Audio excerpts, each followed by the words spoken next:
grip strength, leg strength, or a VO2 max test. There's nothing else in the world that will outpredict physical performance for longevity and all-cause mortality. Hey, we just wrapped with the Andy Galpin podcast.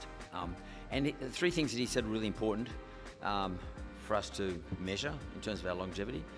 The first one is grip strength. So your grip strength has both direct and indirect mechanisms that are explaining overall health. There's a lot of research showing direct connections between the neural circuitry in your hands and the neural circuitry associated with things like dementia. The second one is leg strength. So your strength, specifically in your legs, will determine your interface with the world. It is the way you get around. If your legs become just slightly below a particular threshold, not only will we have a whole consequence of physiological problems, but then we have all those other things I just laid out. Again, lack of physical activity, which leads to lack of a social engagement, lack of sense of purpose, so on and so forth. And the third one is VO2 max. The VO2 max score, it is just a number, but what it represents is how healthy are you from a global physiological perspective. Now, a lot of people freak out because they can say, how do I do a VO2 max? How do I measure my leg strength? Who's going to watch it, etc.? I just demonstrated, and you'll see it, 3 ways that he suggested that we can actually measure those things without all the fancy equipment, just at home. I bought a grip strength reader, which has cost me about $25 or something like that. It's a pretty simple thing. Just Google grip strength, measure. And that's what I did. And I just got this today. I got it sent to me, got it within 2 days. So that measured my grip strength. I'll do some jumps, which shows my leg strength. And you should be able to jump the length of your body relative to your age. And then finally, VO2 max. It's really simple. We use steps, and you're measuring your heart rate at the end of it. You put it into a calculator, as Andy says, and it tells you everything. There's no one particular test you can or can't do. If you're in a room of 100 people your age, I don't need to make sure that you're the top 10 strongest girl in the room.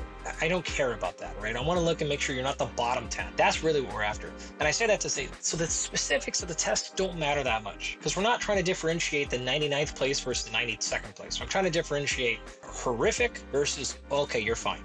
So this could be a leg press. It could be a leg extension machine. If you want to do a front squat, great. You want to do a barbell squat? Awesome. A grip strength testing device is like $25. It doesn't take any learning curve. There's no technique issues. Everybody can do it. The VO2 max score, you can calculate it by yourself on a track. The easy one is the 1.5 mile run. So you run a 1.5 miles, you time it, you take that number, you plug it into a calculator, and that predicts your VO2 max. There are versions that you can do on bicycles. You can do versions on a rowing machine. So if you're like, oh, I can't run, my knees are all hurt. Okay, great. You can do it in the swimming pool. And lastly, there are sub-maximal estimates. So if you're scared to go to a true max effort or can't or something like that, there is even a classic 2-minute step test. It literally takes you 2 minutes. If you have a heart rate monitor or watch or something, you take your heart rate, then you step onto a box like a 12-inch box, and you step up and down for 2 minutes, and then you check your heart rate at the end. You plug those numbers into an equation, and then it will estimate your VO2 max on top of that. All of these have been scientifically validated for a long time. They may not be perfectly accurate, but again, they're going to be 90+% accurate. And for most people just trying to see, are you in that bottom chunk or that top chunk or in the middle?